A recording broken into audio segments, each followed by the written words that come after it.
Ayan. Kakauwi lang namin, galing kami 'di ba kanina sa Bitungol.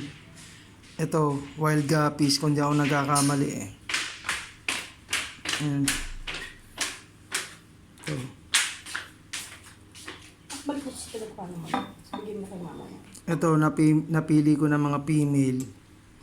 Antayin ko na lang siya maglabas ng mga anak. Tapos, second batch, ibibreed ko na siya dito sa isa kong gapi. Ayan o. Yung gapi ko na yan. Ayan. Tapos pag natapos yung iba naman, ayan yun. Ito.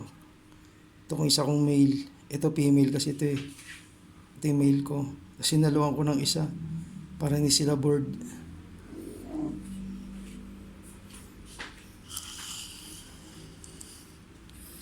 Dito, dahil bakante, hindi pa rin ako makabili ng arowana dahil medyo may kamahalan.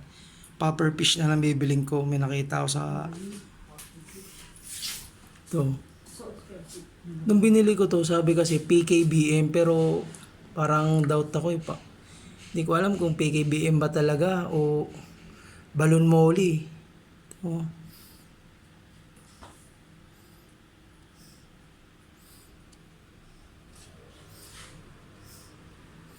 Yun siya.